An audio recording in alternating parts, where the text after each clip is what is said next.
Good afternoon, everyone. I would like to call to order June 25th PZBA meeting at 7 p.m.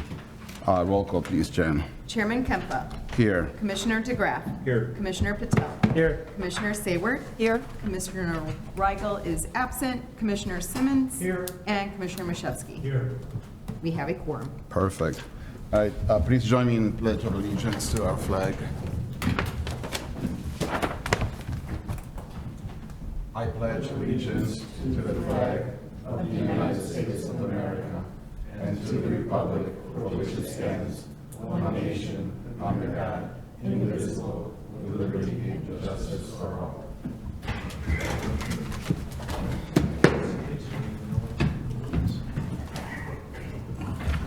All right, our first item is approval of the April 23rd minutes from our regular meeting. Any corrections by the commissioners or changes that need to be made? If there are none, then I'd like a motion to approve the, is it May 28th or April 23rd?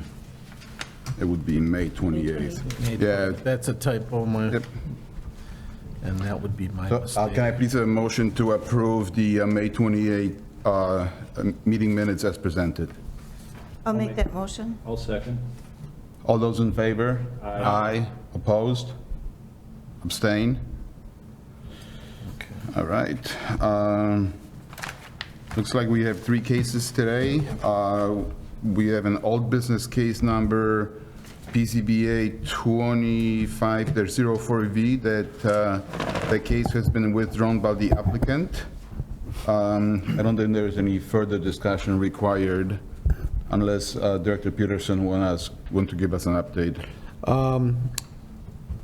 At the last meeting, the applicant expressed his desire to continue the meeting so he could pursue the potential of purchasing the vacant lot next to the property to see if that would be able to work.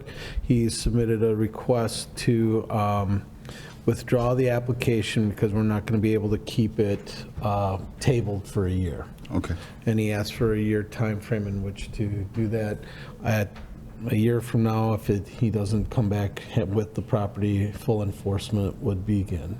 So if he purchases the property, then there is no case? Or- No, then he has to come back, and we still have to evaluate what that looks like with the addition, with the changes. Got it. And then we would determine that it'll probably need to come back for a smaller variation for a single structure in excess of 720 square feet, not a structure in excess of 1,000 square feet, because he'll pick up 400 additional square feet of total lot coverage Got it.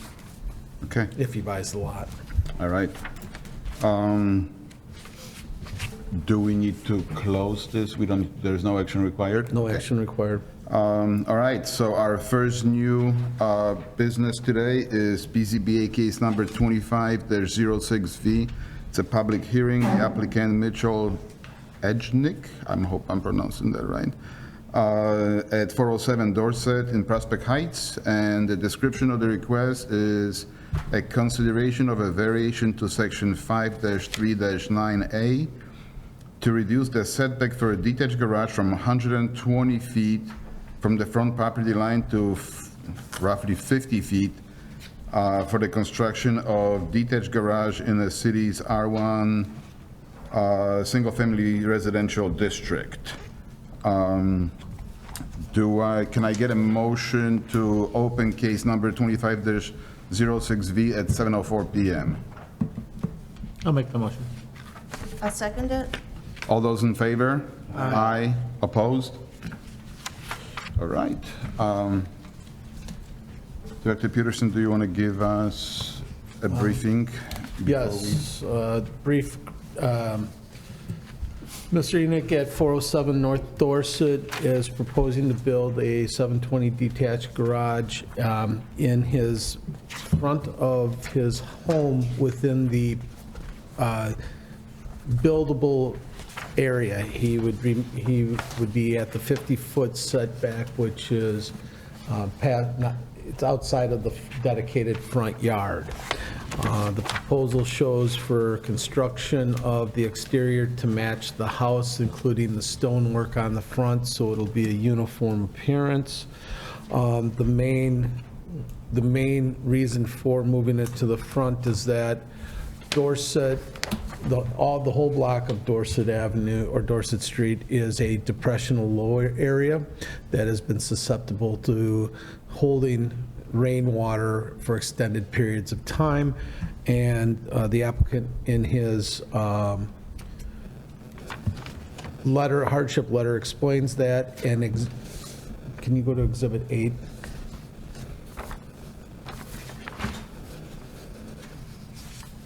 So this is from the city's GIS system, and this is a feature we have which shows the wetness index for an area. And as you can see, the whole property or the whole area of Dorset there is susceptible to holding water. It is also an area that's identified by the city engineers as a future stormwater management area should funding ever become available. However, it would be an expensive project, and we just did the Arlington Countryside project a couple of years ago. This would be the second next priority for a large-scale area. So with this, that's the hardship presented as to why to move it. And if we had one that just showed the topography of the front yard drains to the front, not to the rear. So I just wanted to discuss it. Mr. Enoch is here tonight to present his case. All right. Director Peterson, which is the house on that? There's a little orange dot. That's the house. So that doesn't, so the area that's darkened is the area that's holding the water, though?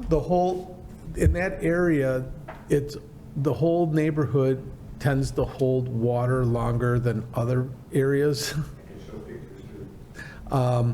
It does drain well in the front. The ditches drain quickly. The area is been identified by the Christopher Burke study from the 1980s as a potential area for a large-scale stormwater management. The front yard does, when it drains to the right-of-ways and does not drain directly into other neighborhoods' yards, or other neighbors' yards, where if he were to construct it in the backyard, it would block the drainage flow to the primarily east. The house that you see part of the roof right next to his, The bottom one. right here, the topography goes downhill this way and then just kind of pools in that general area. So putting it in the rear yard would significantly impact the neighbors around by blocking or damming both the properties to the west and north by creating a dam, and divert some of the other water to the other properties. So. All right. If there's anybody that would like to speak to the case, I can swear you in at this time, including the applicant. Do you swear that your testimony will be the truth, the whole truth, and nothing but the truth? That's what we gotta do. Thank you. If you could state your name and address for the record, please, and present your case. Mitchell Enoch, the J is silent, 407 West Dorset Street, Prospect Heights, Illinois, 60070-1409. Okay. If you could please talk about your project, the hardship, and what's involved.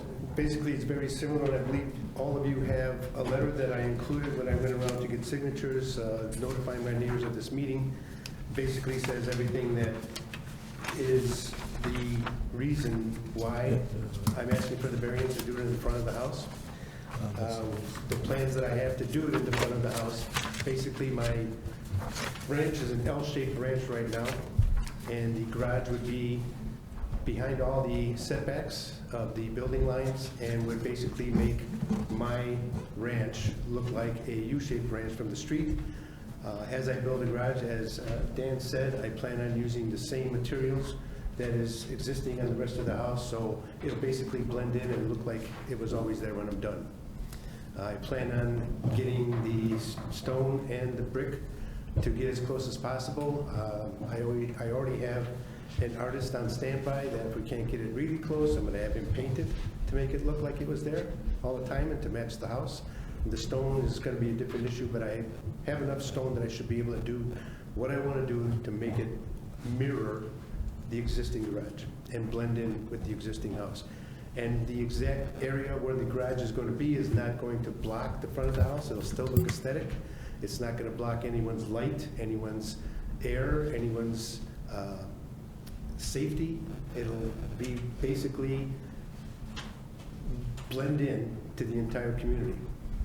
Great. Yes? So, is there, I drove by the house, and you have those two windows that are there. I Is there a saw reason you. you're not I saw you. attaching, is there a reason you're not attaching the house, the I'm sorry? garage to the house? Is there a reason you're not Garage, attaching this garage to the house? The existing garage is attached to the house. This garage will not be attached to the house. Is there a reason you're not attaching this new one to the house? Because it'll cost me about $50,000 more, and my wife wants open windows to our bedroom.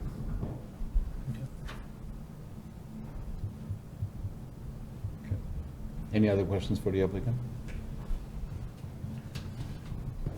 If you consider just doing, and this is my comments to it.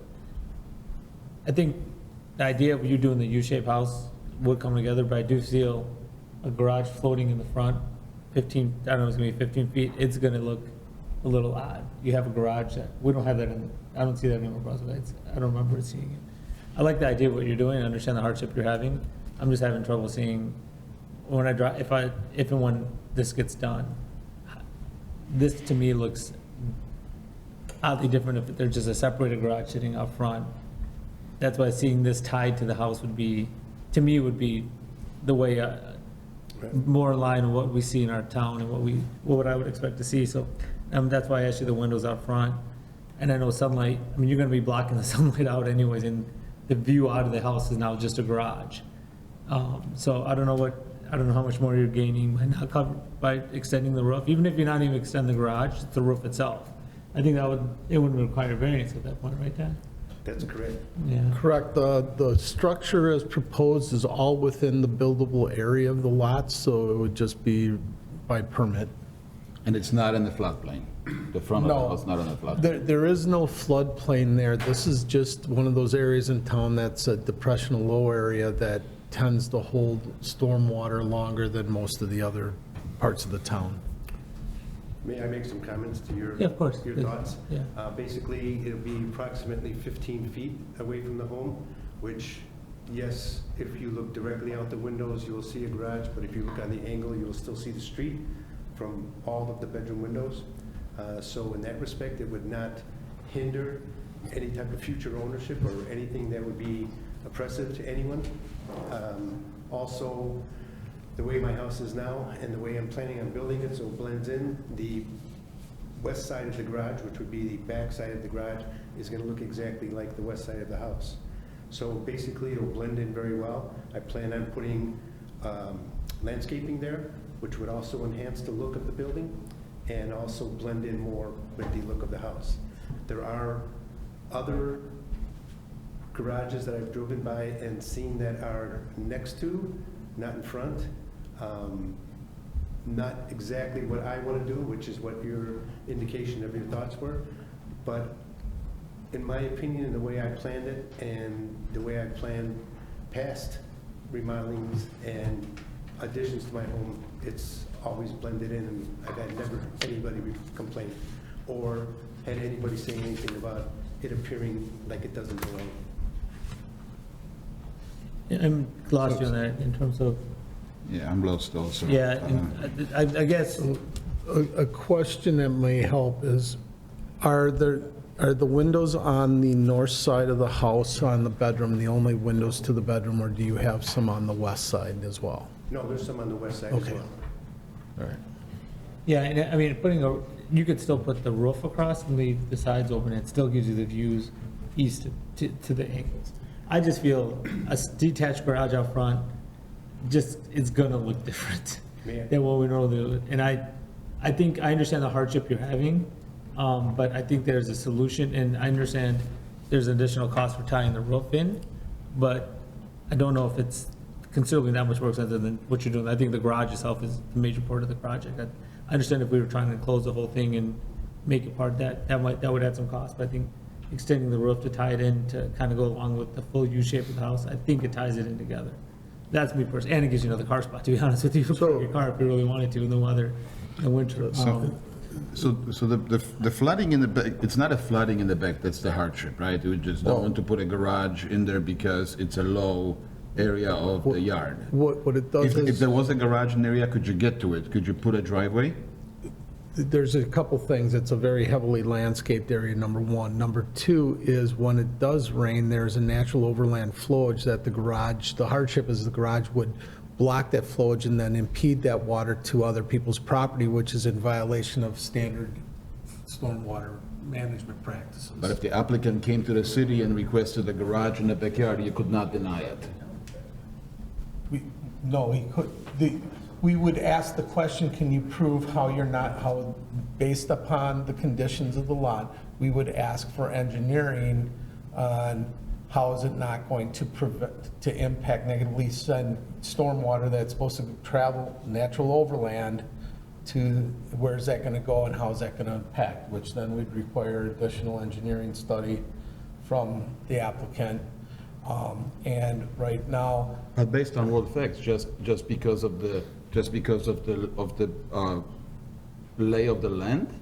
I mean, if it's not a flood zone, the applicant can build whatever he wants in the backyard, right? As long as it's within he still the, cannot direct the stormwater that naturally passes across his property onto another person's property.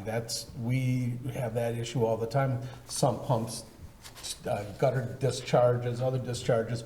He's supposed to manage the stormwater on his property to get it to its natural overland flow. If he tied it to the house, he wouldn't even need to come here, correct? And we talked about this a couple of years ago, is making the roof, making the garage on the front, attach it to the house. He debated that for about a year and then came back. One of the concerns that we have with just the overhang to connect the roof is that it's still an open and it's not an addition with the full foundation to the house. Does it have to be 15 feet away from the house? I don't know if it has to be, it should be a minimum of 10 because you're gonna be storing gasolines and some other things in a detached, we require detached sheds and stuff to be a minimum distance back from houses. May I interject? The reason why I wanted to place the garage where it is because it would make better symmetry to the building that's there and better symmetry with the surrounding homes. The front property line, the build line of both the garage and the house would be equal on the front and on the sides, so it would be more advantageous in appearance to have it that way than to set back the garage on one side and have the garage on the other side forward, in my opinion. I just thought it would be much more aesthetic. So all that being said, so the size of the garage is compliant, the lot coverage, you're within the buildable area. The only reason that we're here is because of it not being attached to the house. And if we were going to attach it by just the roof, would you still need a variance for that? May I just say something? In my opinion, if I did build a garage to my plans and attached the roof all the way to the home, it would impede light into our house tremendously because of the fact that it would be approximately 15 feet, and since it's on the north side of the house, there's no southern light coming in there. You only get east and west light. So right now, with the way the sunlight comes in the afternoon, we get almost light in through those front windows, where if I had to put a roof on it, yes, number one, I would not have had to come for variance. Number two, I'm trying to avoid less light coming into the house, not only for our family, but for resale value and future families. I just think it would be aesthetically more valuable and appropriate. From a code standpoint, to address your question, Commissioner Sayward, I'd have to go up and evaluate accessory structures and the definitions and what constitutes an addition. Would it be more like a breezeway, an open breezeway, or a closed? Because additions typically to the structures require a form of a foundation between the roof structure of the primary house and the secondary so that they're moving at the same level, at the same, should there be any type of frost heave or other. Well, I think it still has the foundation, because the roof ties in across, right? The foundation of the garage and Well, the foundation of the house are gonna be tied in by the roof system. Depending on the design, how much of a span, what they're going to use, again, those are things that would have to be evaluated. Do we have any houses that I can think of, Prospects, that have this type of detached garage out front? I don't know. We have one that's similar off of Patricia Lane up on the northeast side, and that's an odd shape because they don't have a rear yard, but it's kind of equal to what the existing garage was. It almost looks like an oversized shed. No, I can't recall anyone where there's a detached garage in the front yard. Along that block, his two immediate neighbors to the east do have a pseudo U-shape, even though they're small U-shape frontages. Right. On the block. But again, that's not detached in any way. Correct. I don't recall any other detached garage in a front yard, or in the front of a house within the buildable From a area. construction point of view, to attach or extend the roof of the building that I want to build to the house would not require a foundation. It would just require supports through either I-beams or down to the ground with a metal post support or similar structure, but it would not need any type of foundation. Your garage? No, the overhang. If you did The a, overhang that you want to attach to the house. No, My I'm saying garage to the is, house. your garage will have a foundation, the new one, Yes, it is. and your current house has a foundation. Correct. So therefore, those two foundations will be connected through the roof. Yeah, but not if it's a floating No. foundation for the garage. Are you planning to build a 42-inch foundation or a floating Yes. foundation? No, 42-inch foundation. What do you mean? Why? floating foundation? You Because wouldn't, There's no floating. you foundation. wouldn't do a trench, you would do a footing A and raised- poured wall. This has a carport Because in it. This is the No, you same. can build a garage with a floating foundation. I want to put stone, and I want the foundation Got to it. support the He's stone. going to need to have it to carry the load of The the, city allowed a floating foundation. I think this is your standard 42-inch foundation wall. Yeah. Typically, detached garages could be built in town with a thickened edge floating for most detached garages. Okay. But the issue is with the stone facade on the side of the building, that carries additional weight that he'd have to account for. So this, just looking at this proposed structure, it would require a full footing foundation system to carry the weight of the wall. Which would be the same plane as the existing house. Listen, I'm not trying to, I'm just aesthetically seeing this come down. I think it's, unless this gets tied in and looks like one big structure, I think it's, to me personally, it feels Well, it's out of tough, place. yeah, exactly, it's tough because we have no other case like this in the city. Yeah. And we recently also rejected an application for a playground in the front yard because of the flooding in the back. I don't know what the difference was, but we definitely rejected it. I don't know if it was, hopefully that was outside of the building lot. I'm not sure if that was the case, but There was multiple issues with that one, outside of the buildable area, done without permits, done with, self-created. On this.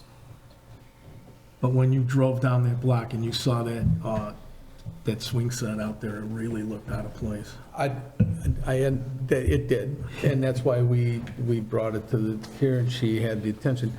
The big difference with this is a planned to match the aesthetics and match the exact house. This isn't putting a homemade or manufactured tree climbing child's fort in the front yard. And the hardship that we're blocking water is it documented by anybody with a stamp? Our city engineer has not, we've talked about it, that whole area is already the next high priority stormwater management project to relieve the stormwater. It was highlighted during the Christopher Burke study of the 1985. It was reviewed by Gaywald Hamilton. At the same time, they planned the Arlington countryside. There is a set of concept plans already done by Gaywald Hamilton to relieve this situation in we call it the Arlington Countryside East zone. But again, the other one was about a $4.2 million project. This one will be about 3.8, and the city does not have the money for it.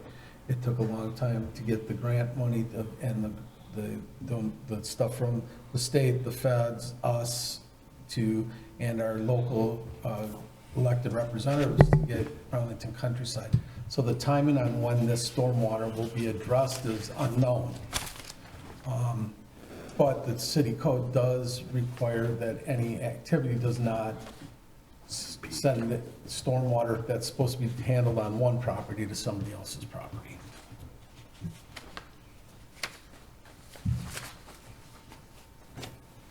Doesn't the house on, by the library have two garages in the front and the house in the back?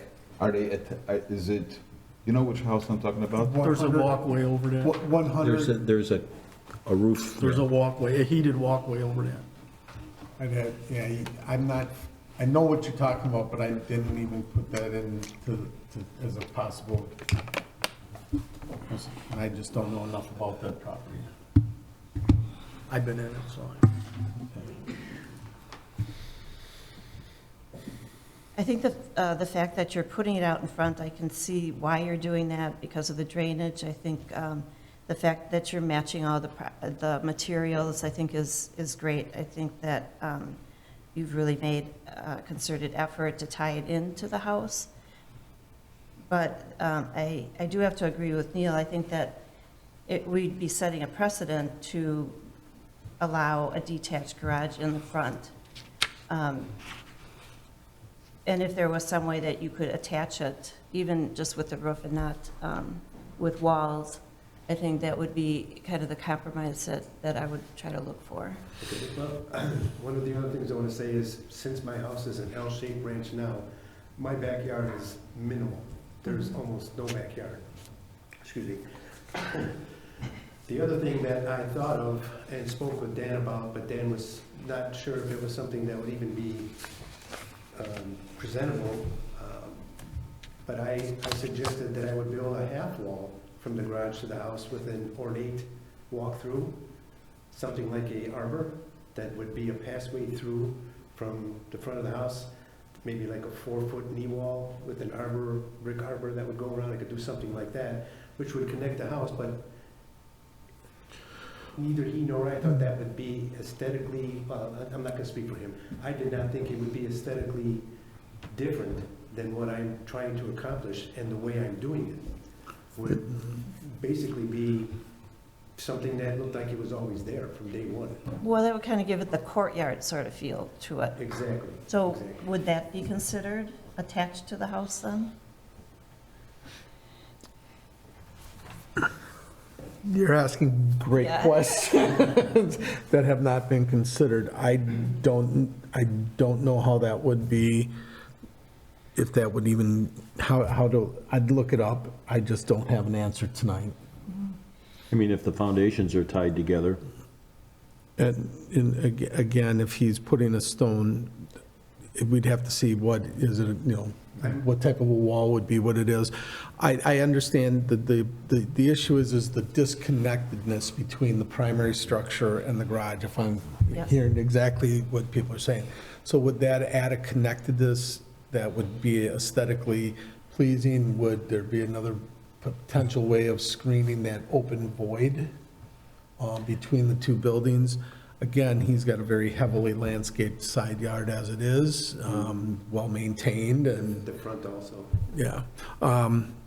So I can research that, I just can't do I'd have to get back to everybody. We could bring this, but we are going to have a meeting next month. We do already have applications on file for Tuesday, July 22nd. So if that's something that you would be to look, I don't know. This is your application, Mitch. Yeah, it's an increased cost, and I think that's one of the reasons why it was tabled, in my opinion, because I personally felt that what I'm planning to do, and I sent that letter to all of the neighbors that were 350 feet that I had to get the signatures for, and talk with them a little bit. I told them everything that they was doing, and I explained, I was in big detail, and to make myself transparent to what I was doing, and they all said, that sounds wonderful, sounds like it'll be, they had no objections to the way they thought it would look when I explained it, that it's gonna be a freestanding building, it's gonna look just like the existing house is.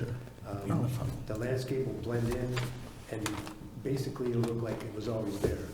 I didn't have anybody say, well, that sounds like something silly, but none of them said that. You have to also understand that a variation goes with the property, so if you sell your property and the next person puts up a detached garage, he may not put up a garage that is as aesthetically pleasing as what you're planning. Then in that point, I would understand that it would be the responsibility of the existing board to realize that something that they were doing incorrectly would not be aesthetic to the neighborhood and unpleasant to the neighbors. That's not what I'm doing. The application that comes forward with this will be recorded. We have to record things now with the approved plans and with any conditions or statements put on, so it's not like they can come in and say, well, I can put up just any type of a detached garage. It would have to be aesthetically matching the house. It would have to be, let's say someone wanted to come through and do the stone away, do that, whatever's there then would have to match the Right, I'm house, not putting or up a- put it I'm in. not putting up a steel roof with, board mat and plywood. So from the applicant standpoint, it's kind of crazy that the city would require you to bend over backwards just to satisfy the code. A small little wall connecting the garage to the house, or some kind of a fake roof connecting the garage to the house would basically allow him to build it without a permit. Not a And variation. without a permit, you might I want to get, understand, I yeah. understand. Oh, it's not a fake roof, it's an actual. Well, yes, of course, yeah, right. But It'd be a functional breezeway in effect. Yeah, It'd be a functional breezeway that would diminish light into my home. Okay. Just to point out, this is what he's telling about, instead of doing, he had certified mail, but he hand-delivered and all the announcements and had all of his neighbors sign off on. yeah, and listen, I think the project's a good idea, Yeah, it I ju- think we're setting a precedent for that. I don't know if we could say no to the next person. I agree. And I feel there's a solution. Yeah. Maybe, absolutely.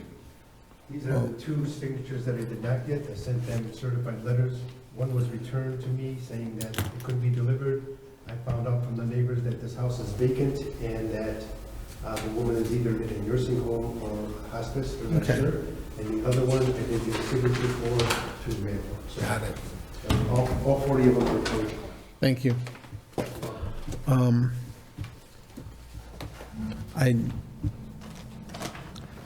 I'm not in a position to make an opinion on the stone wall and how that would affect this at this time.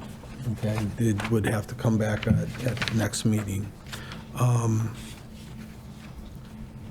If you would be willing to wait on that to see if that quantifies as connected, that would be again, this is your I application, understand. Mitch. I guess I'm at your disposal. I'm 2.5 months behind right now with my vendors and contractors, but if that's what it's gonna take, then that's what it's gonna take. I'll agree to that. I mean, you're all, and this is just a suggestion, and I don't know if you have two options here. One, you can pull this back and go back in with the roof, design of a roof, and then still try to get this approved, because it's gonna take you months to get to the point where you need a roof attached to it. If you do get it approved. And additional money out of my. Yeah, so you have a choice and say, okay, look, I can pull this back, go through the permit process, parallel with trying to get a variance. When you get to that point, if you don't get the variance, you'll know if you'll have to tie the roof in or not. But if you can come up with a solution outside of it, you have to decide if this project is gonna go forward if you don't get the variance Okay. with the roof. And if you choose to do that, then go through that permit process regardless, and then still go for the variance. And then, so it doesn't cost you But I time. can't, I understand what you're saying, but I can't start building a garage and get halfway through it, and then you folks say, no, we're not gonna let you do that. I'm not understanding exactly what you're saying, Mr. Patel. All I'm saying is that, in my opinion, adding a roof, as you thought, I don't know how that would make it structurally more appealing to the neighborhood, because you're gonna have an open breezeway and two sidewalls that are not connected. Now, that being said, the roof would also, as I mentioned before, diminish the amount of natural light coming into the house. That's the reason why I negated that thought when I was doing this due process starting over a year ago. So, if I understand what you're saying to me is that you're gonna allow me to get the permits to start building it, but then there may be a situation where I either have to build a roof or a wall, and I won't know about it? So I'm saying to you, and I'm just suggesting to you, I'm not Yes. saying you, obviously this is, if tomorrow you're gonna move forward with this project,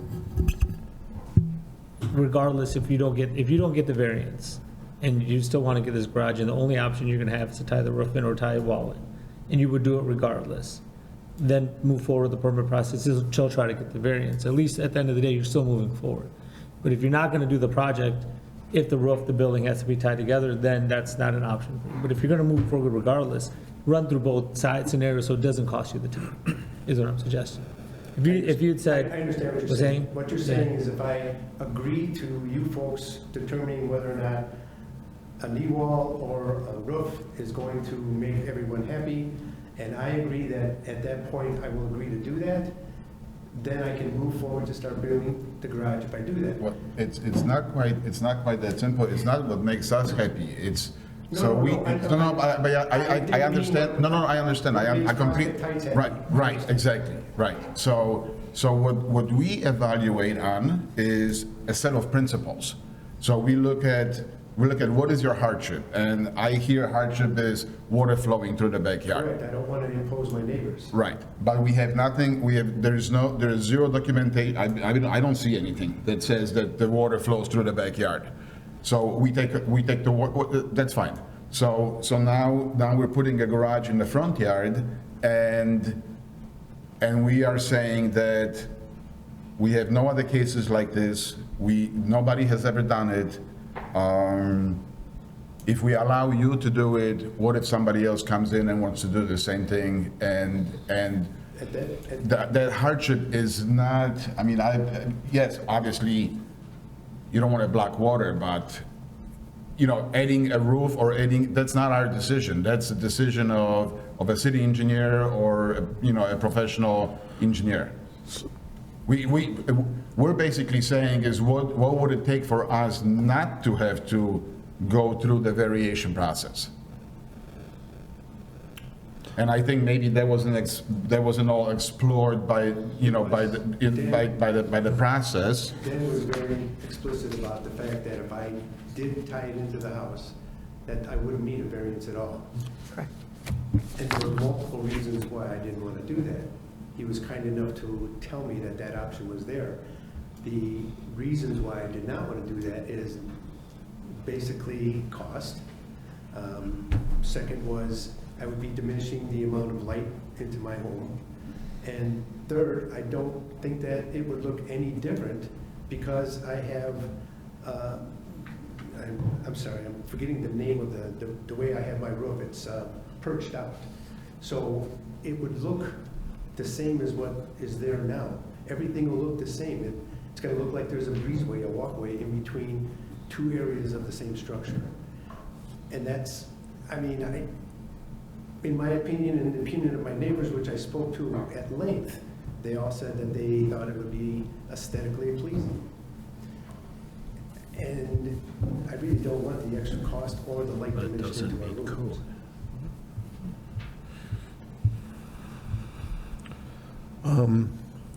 I heard a couple different questions in the last couple of minutes. Number one, and is Mr. Enoch's right, we did explain the, this, if he chose to do the connected to the house, he wouldn't have to be here.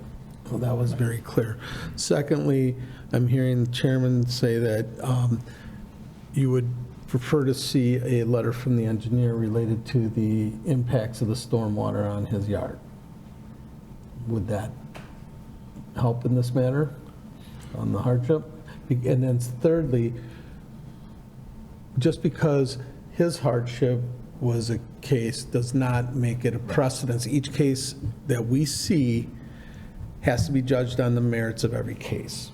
As much as people want to point to those cases and they want to do it, they still have to prove their own hardships and they have to prove their own meeting of the standards for the variation. So- Mr. Chairman, to I answer your- think that if we go by the statement that, that this helps the water flow, I don't want to stall the applicant.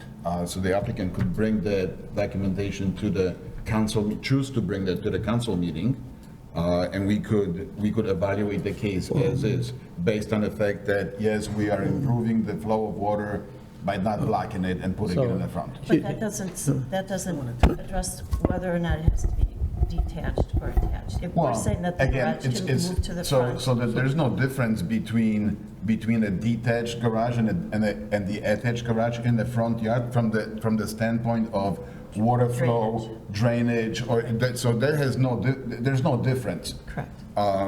It just satisfies the city code if it was attached. So, And if we can find a way to satisfy the So- city code with, without attaching it, that'd be great. So the Mr. Chairman, if I could just say one thing. If I understand the topography report for the flow of the water, the north side of my house flows towards the street, the south side flows towards my neighbors. So does the west side flow towards my neighbors because there's a swale there between the two homes. If I were to build a driveway there, I would be eliminating ground that would be absorbing some water. So in that respect, the topography explains that putting the garage or structure in the backyard is going to eliminate groundwater absorption and spread it out to my neighbors, which is something that, I mean, I love my neighbors, I don't want to do that to them. On a heavy rain, I mean, I can show you pictures, on a heavy rain, my backyard is swimming pool. So, like we've had a few years ago. And in the front, when they open the gates, it does flow out and drain. 2017, 2018, 2019, Mr. Right. Enoch and 7 of his neighbors stood in this chambers, 4 different meetings in a row, demanding to get stormwater management and be moved up at the same time as Arlington Countryside. So, and it has been a documented stormwater area issue. So, In Old Town, when Old Town actually had the sanitary district, those manholes are actually bolted closed, so they don't pick up water. float away. So, this is just, on my end. If you throw enough money at the backyard, you can get a garage back there, kind of like our old neighbor that's previous with the, but that's what I'm asking him to do. I'm not even suggesting that. So, to get the hardship proved, the hardship is you can't build a standard garage with a standard, but you're not gonna get an engineer to say, it's impossible. You're gonna get an engineer to say it's not standard, but you could do it by creating underground storage. There's a ways to do it, but we're not looking to do that. I think that he does have a hardship, but I see the reason for the garage, the hardship for it not going in the back. I don't see the hardship for not being attached to the house. That's just my personal opinion. okay. I agree. Other than cost to me. I get the I cost kind considered the of see, hardship. we're trying to satisfy the code, and that shouldn't be the reason to for any resident to, well, of course, you have to satisfy the code, but he's asking for a variance, right? Right. So, the back of the, I mean, would it even be feasible to put the garage in the backyard if there was no water? I mean, It would basically eliminate a third of my backyard. is it buildable area there where Director Peterson, could the applicant build the garage in the backyard if there was no water flowing there? If you took away the water. He's, according to the Plata survey, he has, on the west side of his property, he has approximately 15.75 feet that runs along there. Now, there would be, he could extend the driveway to the west, come through there. What we would have to do is go then and look at what is the design, because both sides of the property have swales.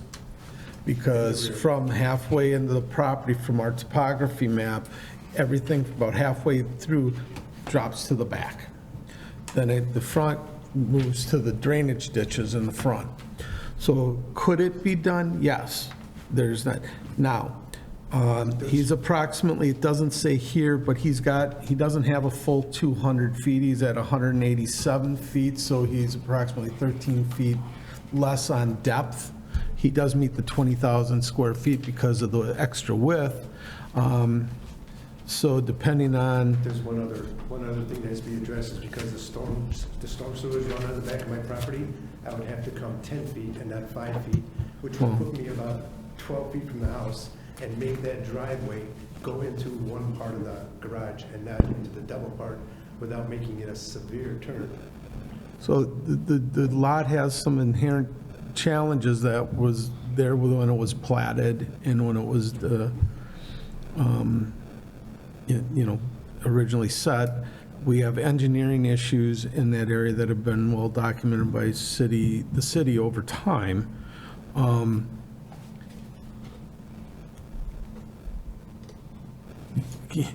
Could there, if there was the right design, the right engineer to eliminate the impacts to the neighbors? Yeah, but. We're also eliminating impacts to the neighbors by putting it in the front, so Correct. I'm all Now, in favor of that. then the other thing as we go through here, the challenge comes in is, has he met the standards as they're written in the code, And number one, staff has presented and the applicant has presented that we believe that there's a hardship for a couple of reasons. Okay, then the next question is that would he be deprived of the rights commonly enjoyed by others under the same terms? We believe that if the hardship is met and the backyard, he couldn't put it in the backyard without it being a hardship, not just financial, but based on conditions, so that would be met. He did not directly create the hardship. This is not like previous cases where others have done the work and then came for forgiveness versus asking to do it correctly. The issue of the question 4, standard 4 is variation will not materially be detrimental to public welfare and just to other properties. We looked at surrounding houses and the style of a U-shaped ranch is prevalent. Granted, there's no separation, but the street view, a straight-on street view look with the matching, we felt from a staff perspective that the standard had been met. The proposed variation will not impair adequate supply of air or light to adjacent properties or congestion. It will not, as the variation being requested, it will not impact the neighbors. The character of the locality. This is, I think, the one standard that I hear as being the concern.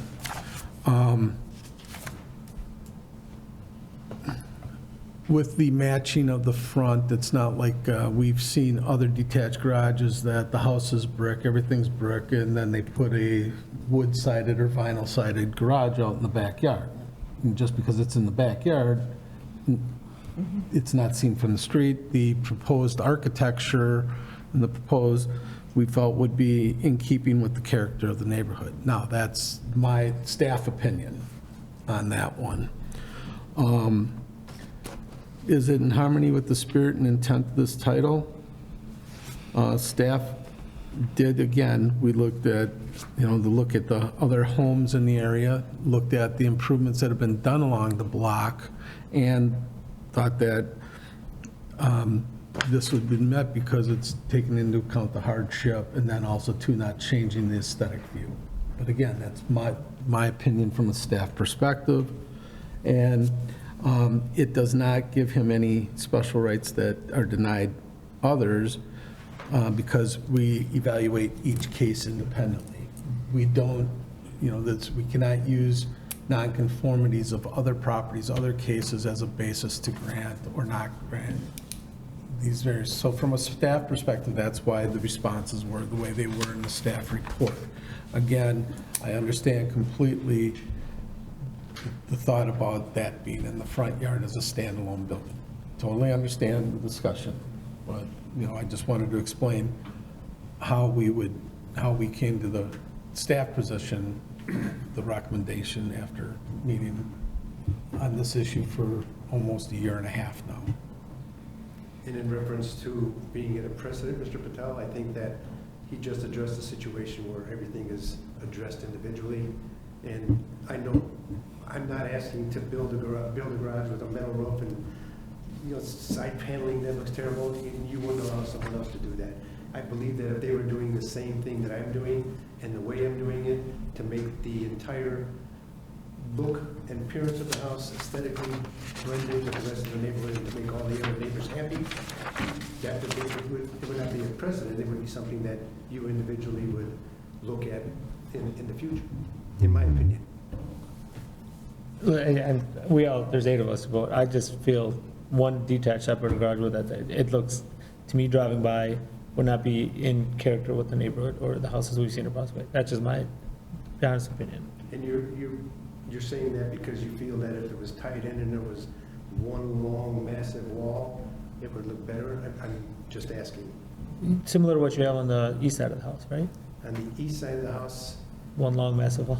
it's broken up more because the fireplace is there, the kitchen is there, the patio is there, so it's not gonna look like one flat wall of. Yeah, I mean,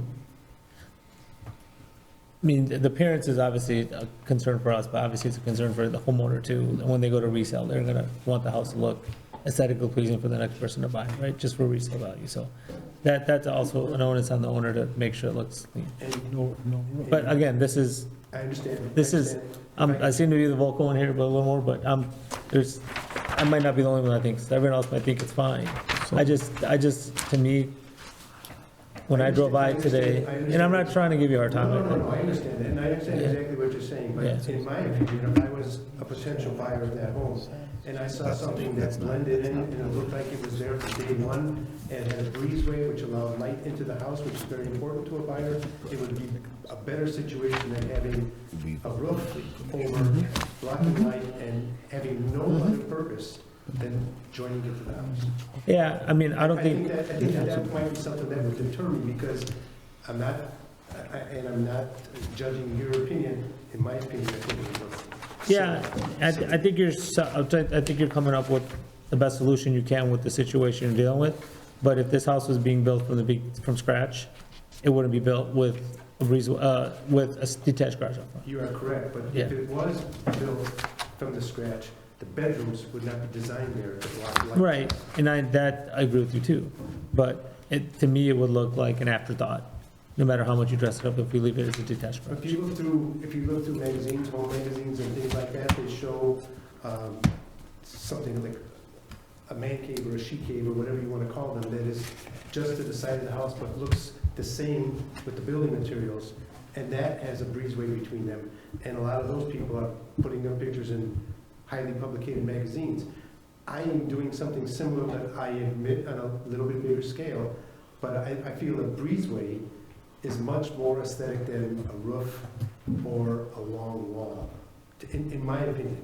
And if I were buying a house in this area, driving around, seeing the other houses, I would think that, wow, that's a long wall, or, God, that's a silly roof, in my opinion. I'm not saying that your opinion is different or wrong, I'm just saying that my opinion as a homeowner, that I have to sell a house, and my opinion of a homeowner that wants to buy something, I would rather have more light coming into my house than not.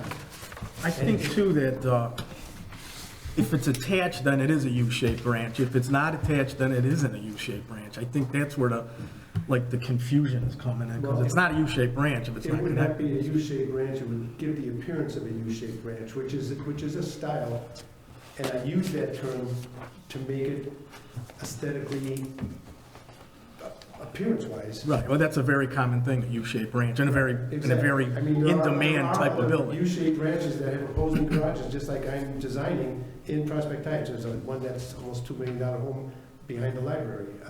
Yep. We knew the people that lived there, and it's a similar thing. Right. And my driveway will, I'm going to use the existing driveway, so I don't have to put another driveway in. And the way I designed it, the driveway will enhance entrance into both garages equally. I planned this for over a year, just to make sure that all my T's were crossed and the I's were dotted, that everything would look aesthetically correct. I actually had the architect draw plans twice, which was double the cost, because I didn't like the first way he did it, but it was my fault because I saw something that I thought was better. Any other questions from commissioners to the applicant? I think you've answered our questions very thoroughly, and you've prepared the case very, very well. If there is no questions, any comments from the public to the case? Thank you for your presentation, and I would like a motion to close. Thank you for your time. I would like a motion to close. You can have a seat, sir. Okay. Can I have a motion to close public hearing case number 25-06V at 7:57? I'll make the motion. So can I ask a question on that, though? Well- If we close the public hearing, Yes. then is it an option to still continue it? Yes, Case. we're just, all we do, well, That was my question, too. No, if the applicant, well. Let's see, okay, so before I close it, I need a motion to continue either from the applicant, from the city, or from the board. If I don't hear a motion to continue, then I'm going to go ahead and close it. I would like to make a motion that it's continued to explore options to tie the structure together before we make a decision. so, I'll second that motion. well, okay, hold on, we have a first and second, so would you We be need a- willing to rescind your original to Oh, consider a yes, second? yeah. Okay, We need a roll call, please. This for the continuance? This is a motion to continue, Yeah. we have a motion from the commissioner to continue the case, to explore what it would take to tie the buildings together To consider it an attached structure, and that structure that would not require a a variation. variation. and we have the original motion to close the public hearing withdrawn by the motioner and Jerry, so we can move forward with the second motion on the floor. The case is still open, the applicant would like to say something, but please. Mrs. Seward, correct? I invite you to come to my house. I will show you my house, Mr. Patel also. I will show you the layout of the house, the layout, I'll mark it on the ground exactly where the garage is gonna be. I'll show you that, in my opinion, and hopefully you will see my opinion, that a roof is gonna inhibit the look of the structure and also inhibit the light into the bedroom. And Well- Number two overall looks silly. So the other option would be to somehow make a wall that would be continuous without a roof over it. I would be open to making a knee wall, not a full wall, a knee wall with maybe like an arbor walkthrough. Right. And so according to what Dan said, he can't answer that question I tonight. can't answer that question tonight. He can't, he said yes, he said he can't answer that question tonight because we've talked about this once before and he said that But- has never been brought up. Just like the reason for this meeting is a code that's been on the books for a long time and a lot of people didn't even realize it was on there. So we have the option of getting more information and talking about this at our next meeting and to explore that option if it would be considered a attached structure by just a low wall. And the other option would be we could not continue it. We could call for a vote tonight, and we're an advisory board. So whatever our recommendation is would go to council. Whether it's, I don't know where people stand on it right now. I don't know what that vote would be. So it would either go with a positive or a negative recommendation to council. And you could continue your discussion with council instead. Okay, and the other thing too is because of what I've heard this evening, a knee wall would be a precedent also. No, what they're asking is for me to go back and reevaluate this to see if that would be enough to be considered attached. When you and I first talked, I did not see how that would, but I can't answer that question without researching it more and would need more time. I'm not going to sit here and make an opinion tonight. I understand that. Just for everybody's purview, that the choices tonight would be to continue it for more information and then move forward on a vote. The vote would then, with three choices, they can recommend approval as submitted, recommend approval with conditions, or recommend denial. On the first two, it would go to the council and would only need a simple majority vote for approval because they are positive recommendations. A negative recommendation still can be heard by council, but they would need 4 out of 5 aldermen to overturn that, just so everybody understands what the process is. Hold on, this is becoming really confusing now because we haven't talked about conditions. We're asking this applicant to basically to come up with a way for not asking for a variation. I haven't heard a condition yet. No. So that's why I'm kind of not in agreement Well, with the no, motion. Because if it goes to a motion to continue, then it goes to a no variation. There is not a condition that this could get approved. Well, that this could be, there's not a condition that I heard today that we could consider to approve it with the condition.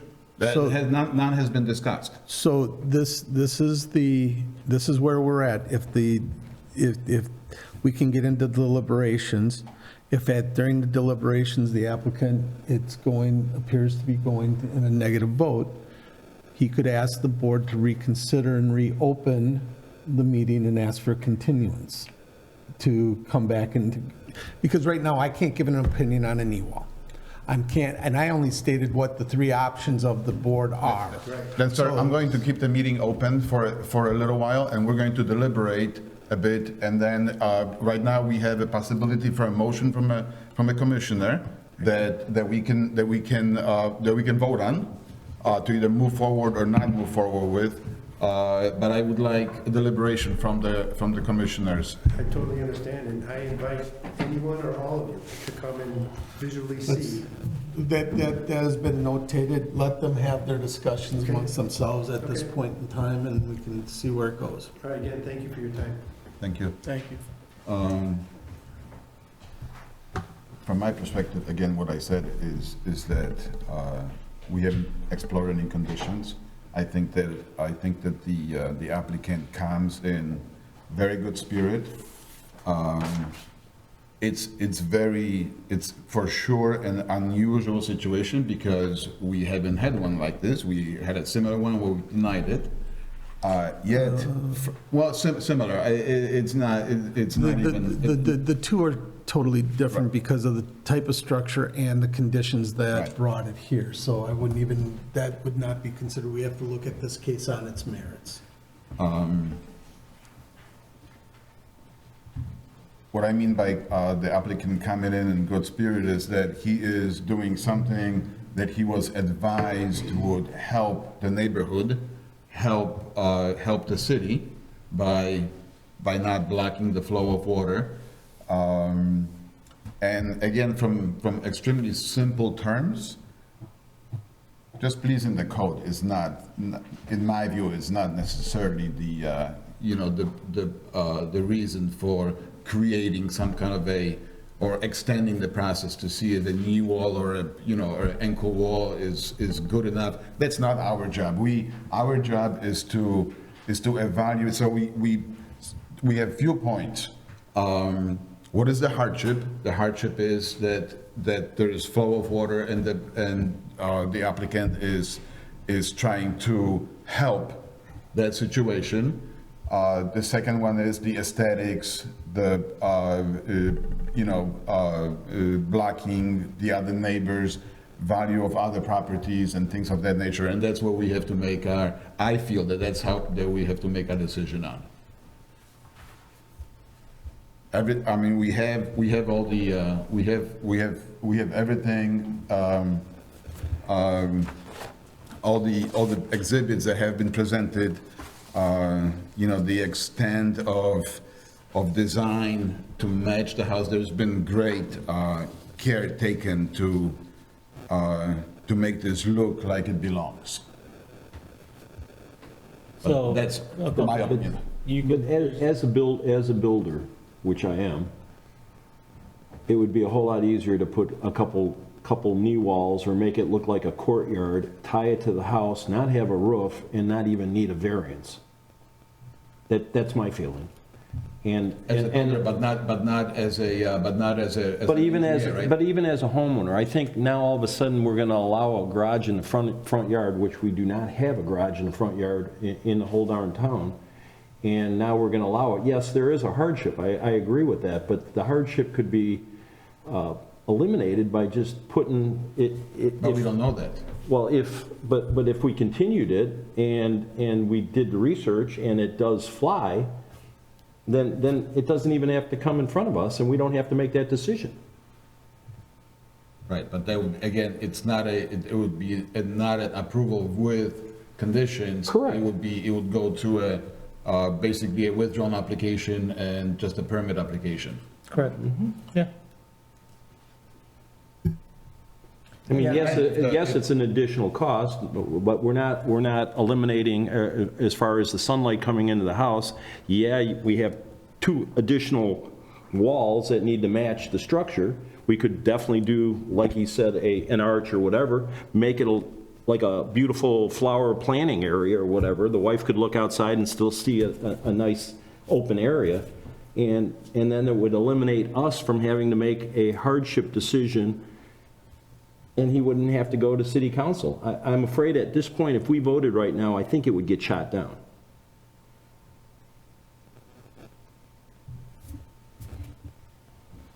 Any other comments from commissioners? That was pretty well said, I agree with that. A garage, What- an unattached garage, in the front is All right, we Pretty have big step. we have a motion on the floor to continue the case. Do we have a second? I'll second. Roll call, please. This is a Commissioner- roll call to continue the case. Yes. One question, just so I know. So the direction to me is to research to make sure that a knee wall type courtyard type assembly would constitute connectivity to the house that then would eliminate the need for a variation. Well, I think the reason for continuance is to Allow the find a solution for a no variation situation, because we have not heard of variation with conditions. No, I think the point here is, if Dan comes back and says it does not constitute it doesn't constitute a connected structure, we still need a variance. It's a variance we can consider, but that's not presented in front of us today. So he might have to come back with an option to connect it with knee walls, and we can potentially put a variance with that, because it looks more connected to the house. That's a variance we might look at. No, I don't see that at all. You don't see what? I don't see that, it's not our decision to make, I don't know if a knee wall is approved for making a continuous building. That's what we're trying to find out. So the- Right, so the direction is continue with more research to the case. And just so everybody understands, the tasks, the goal is to look at the variation standards, okay? And determine if the application meets those standards and warrants a variation on its merits. You guys are, what I'm hearing, the members have a hardship with just a freestanding detached garage in the front yard. That's under one of the standards. Correct. Okay, so we'll address how this may alleviate that. If come back and it doesn't qualify, you're still gonna have to go to what the standards are, because it'll still be potentially detached garage. It's just with some potentially landscaping or some other type of, like a small retaining wall or something like that. And then you're still gonna have the same situation at your hands if the recommendation comes back. Because I don't know what that may be. But at the end of the day, the decisions will need to be made on the standards presented in the code. I just need to make sure that everybody's fully aware of. And I think the standard that we're having the trouble with is number 6, where the proposed variation will not alter the essential character of the locality. I mean, I think a detached garage does alter the character of the locality. Okay, so we have a motion by Commissioner Sayward. Do we have a second? Neil seconded. Neil seconded. Roll call, please. Commissioner Patel. Right. Commissioner DeGraff. Aye. Commissioner Simmons. Aye. Commissioner Sayward. Aye. Commissioner Machewski. Chairman Kempa. No. No to a continuance? No to it. Okay.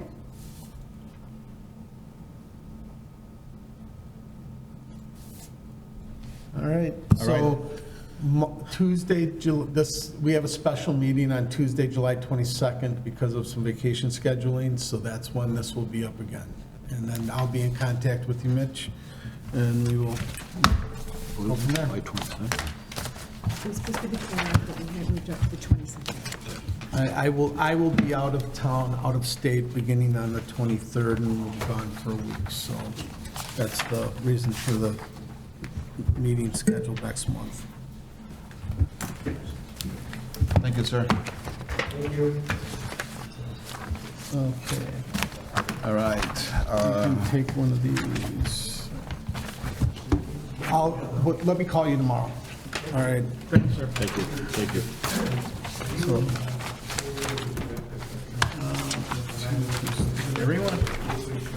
Oh, yeah. Oh, yeah, as far as Mr. Hyde? I just got that this morning. This is the engineering report. We love Gateway. That was my dad. And my uncle. Yep. It's a small world. Here's a copy. Okay, our next case number 25-07, sub, it's a public meeting, applicant is Hangers, 1090 South Milwaukee, and the description of the request is consideration of plat of re-subdivision of the property located at 1090 and 1098 South Milwaukee. This is a public meeting. It does have to be opened, and we do have to come in, but it's not a public hearing. Okay. Do I have a motion to open the public meeting, case number 25-07, sub? I'll make the motion. I'll second. All those in favor? Aye. Aye. Opposed? Okay, Director Peterson, can you give us the, Real quickly, these two properties are on our northeast border on Milwaukee Avenue. One of the sites, the 1090 South Milwaukee, is the former Ramada Inn that's been demolished. It has been purchased by Sky Harbor or Pewaukee Hangars LLC, doing business in Sky Harbor. They are the owners of the property. The adjacent property next door is the office building, Aviation Plaza, Inc., which is a 4-story office building. There's some shared easements. There were some bad property lines. This re-subdivision cleans the property lines up and makes parking more available to the Aviation Plaza and preserves the cross-access easement and provides a cleaner lot for development for the Sky Harbor projects. David Annan is with Sky Harbor and is the applicant. He's in attendance tonight. Can I have you, I don't, it's a public meeting, so we don't have to swear in, do we? No, Nope. All right. you can just come up and You can just come talk. up and speak your piece. Right. No, thank you. David Annan, I'm Director of Development for Sky Harbor. And Dan summed it up pretty clearly. It's simply a straightening out of the property line on the southern side of our property, the northern side of the Aviation Plaza property. It had a big S-curve sort of in it before, which also restricted a lot of parking for the Aviation Plaza. So by straightening this out, what we've done is on the east side of the property, the Milwaukee Avenue side, the property line has moved, north, giving the southern property owner more parking capability. And then there was a triangle in the back on the west side of the property that we just did an equal square foot for square foot land swap. No consideration transfer of land between the two to straighten that line out. And there is in the packet a letter from Aviation Plaza's managing partner, Ian Kambata, who agrees with the subdivision. This has been reviewed by the city's engineer and is in general conformance with the subdivision standards. They will have to add the signature blocks before it goes to council, and there's some minor grammatical and Scrivener errors on the plat in terms of descriptors. Right.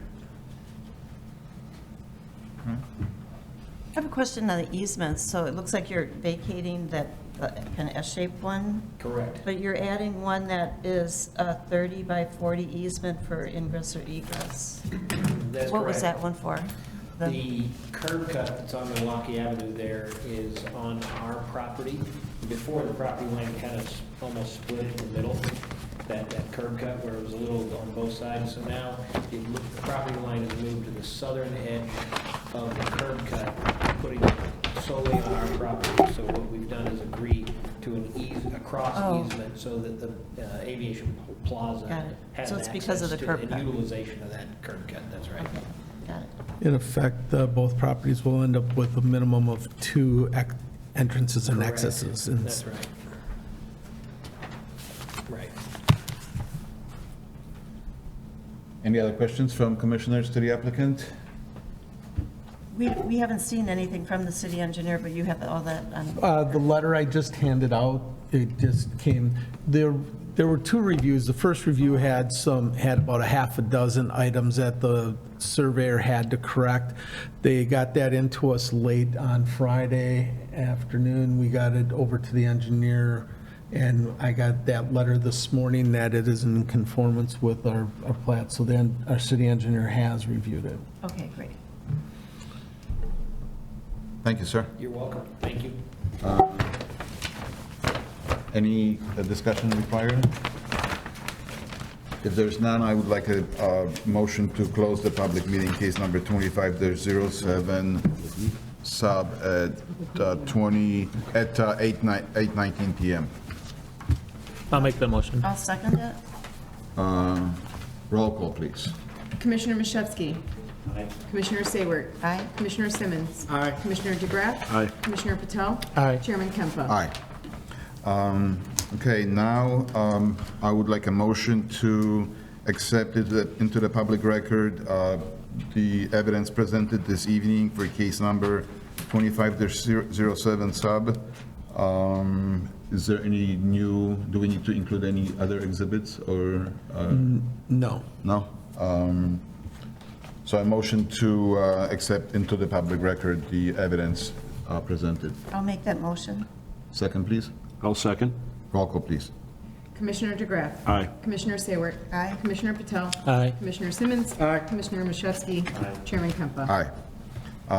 Now I would like a motion to recommend to the City Council approval of case number 25-07 sub for the consideration of a plat of re-subdivision of the properties located at 1090 and 1098 South Milwaukee Avenue.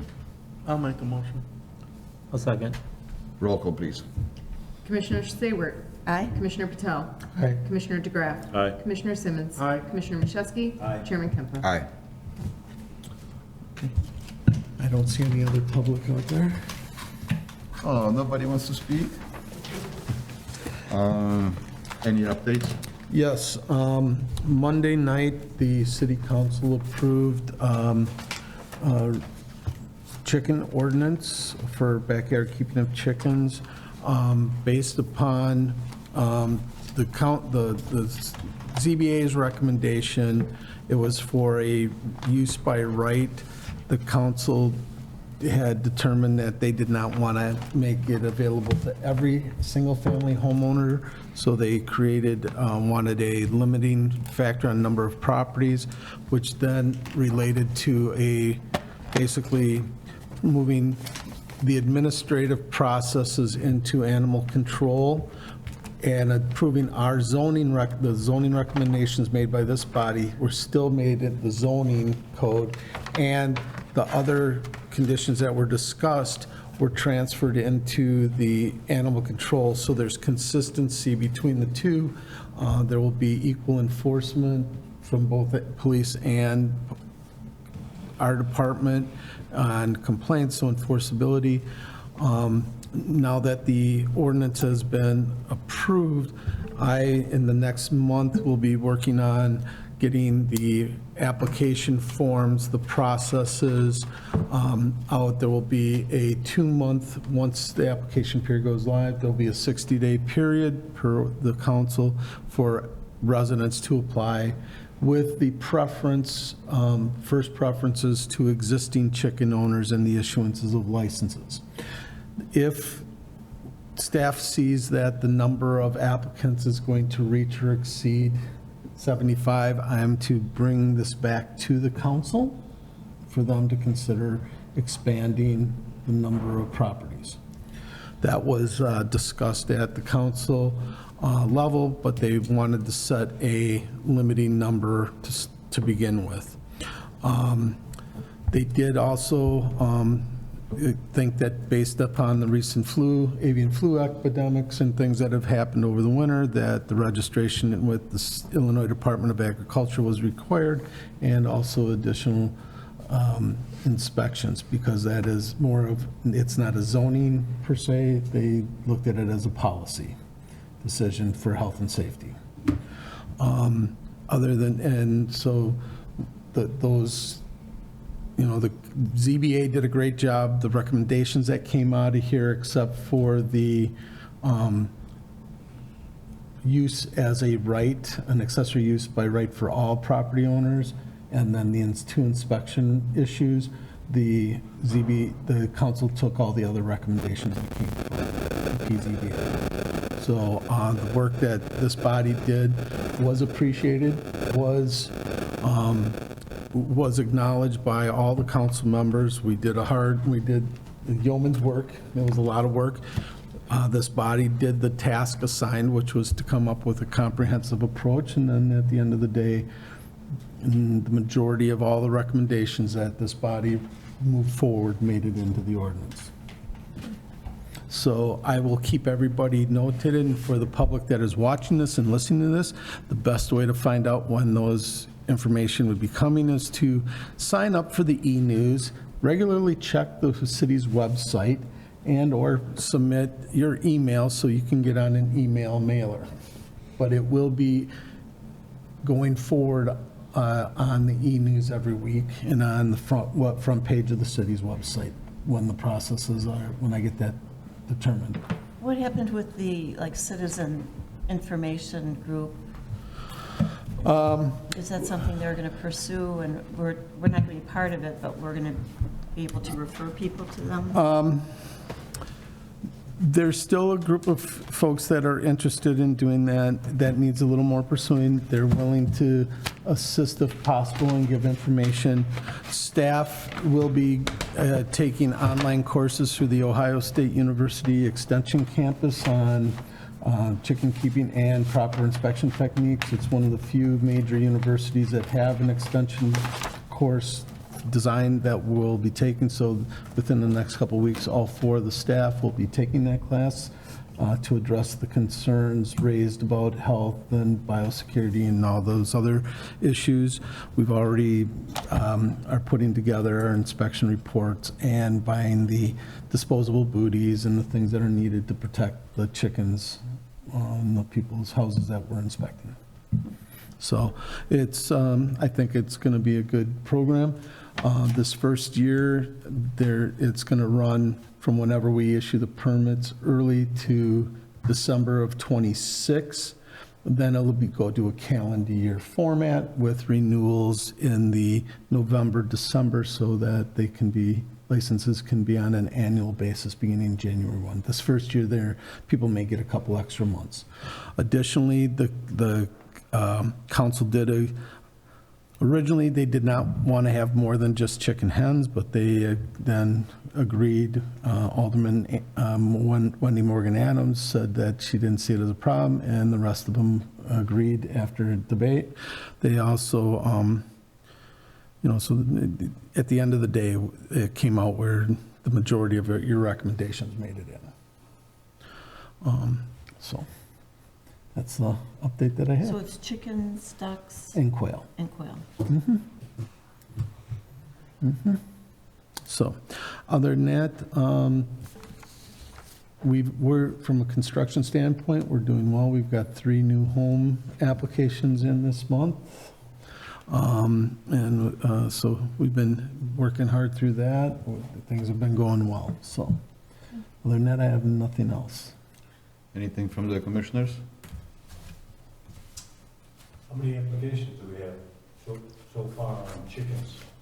We are not formally accepting them yet because the application forms, as I told the council and the folks, it just passed Monday night, and from a staff perspective, I asked for 30 days after the adoption to be able to get all the forms and processes, because I've had this happen where I've done all that work, and then at the last meeting, council changes their mind.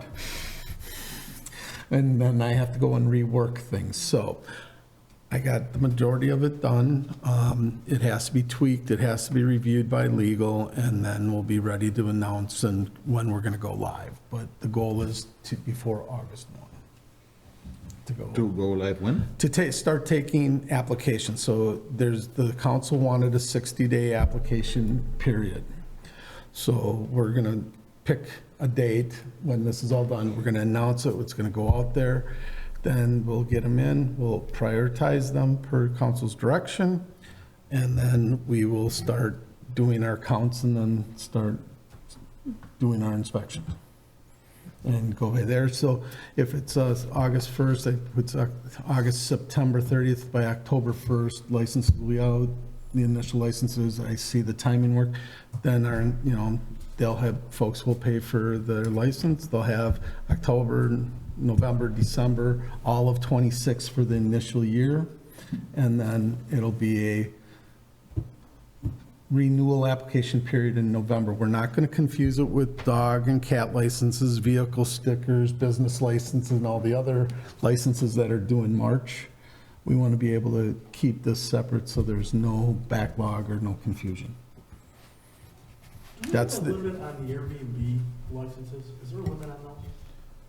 No, but we have 3 now. We have 3? Yep, we have one on Owen, we have one on Marion, and we just have one on Elm. That's the newest one. They just got approved last week. I was at a meeting and this guy's telling me he manages an Airbnb in Prospect Heights and he's making all this money. What are you talking, where is it? I thought, because I knew we had that one on the slough there. We And have, it was the one on Marion. Yeah. And I looked it up and who's He- Airbnb?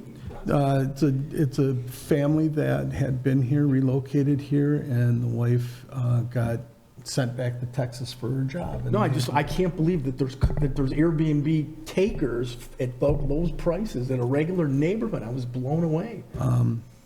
Very interesting. And if the Bears keeps going better, we may see more. Just the what? If the Bears, Oh, is that back on the table? so, that's all I got. There's no other communication, can I, Anybody else? if there's nothing else, can I please have a motion to close the June 25th PCBA meeting at 8:31? I'll make that motion. I'll second it. All those in favor? Aye. Opposed?